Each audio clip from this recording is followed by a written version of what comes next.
Police സ്റ്റേഷനിലെ സെല്ലിനുള്ളിൽ പൊട്ടിക്കരയുന്ന നോബി.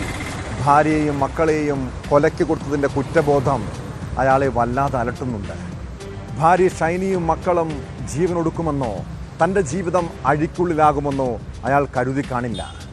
ഏറ്റുമാനൂരിൽ ട്രെയിനിന് മുന്നിൽ ചാടി ഭാര്യയും 2 പെൺമക്കളും ആത്മഹത്യ ചെയ്ത കേസിൽ ആദ്യഘട്ടത്തിൽ പോലീസിൻ്റെ അന്വേഷണത്തോട് വഴങ്ങാതിരുന്ന നോബി ഇപ്പോൾ ചോദ്യം ചെയ്യലിനോട് സഹകരിക്കുന്നുണ്ട്. അതിനിടെ പ്രതിയുടെ ജാമ്യാപേക്ഷ കോടതി തള്ളി. 2 ദിവസത്തേക്ക് നോബിയെ പോലീസ് കസ്റ്റഡിയിൽ വിട്ടിരിക്കുകയാണ്. കേസിൽ ഭർത്താവിനെ കൂടാതെ അയാളുടെ മാതാപിതാക്കൾക്കുമെതിരെ കേസെടുക്കണമെന്നാണ് ഷൈനിയുടെ കുടുംബത്തിൻ്റെ ആവശ്യം.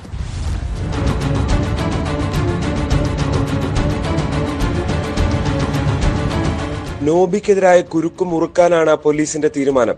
ഇതിന്റെ ഭാഗമായാണ് പോലീസ് കസ്റ്റഡി അപേക്ഷ സമർപ്പിച്ച് പ്രതിയെ വാങ്ങിയത്. പോലീസ് ആവശ്യപ്പെട്ടതോടെ പ്രതിയുടെ ജാമ്യാപേക്ഷ ഏറ്റുമാനൂർ കോടതി തള്ളി. നോബിയെ ചോദ്യം ചെയ്ത് കൂടുതൽ തെളിവുകൾ ശേഖരിക്കാനാണ് പോലീസിന്റെ തീരുമാനം. നോബിയുടെ ജ്യേഷ്ഠനും വൈദികനുമായ ബോബി, കുടുംബാംഗങ്ങൾ എന്നിവർക്കെതിരെ ആരോപണങ്ങൾ ഉയർന്നിരുന്നു. നോബിയെ ചോദ്യം ചെയ്യുന്നതിലൂടെ ഇവർക്കെതിരെ തെളിവ് ലഭിച്ചാൽ കൂടുതൽ നടപടികൾ ഉണ്ടായേക്കും. ഷൈനിയുടെ കുടുംബത്തിനെതിരെയും അന്വേഷണം നടത്തിവരികയാണ്. മജിസ്ട്രേറ്റ് കോടതി ജാമ്യം നിഷേധിച്ചതോടെ സെഷൻസ് കോടതിയെ സമീപിക്കാൻ ഒരുങ്ങുകയാണ് പ്രതിയായ നോബി. നോബിക്കെതിരായ പ്രതിഷേധങ്ങൾ ജ്ഞാനായ കത്തോലിക്ക സഭയിലും തുടരുകയാണ്. വിവിധ പള്ളികളിൽ ഈ ഞായറാഴ്ചയും പ്രതിഷേധ യോഗങ്ങളുണ്ട്.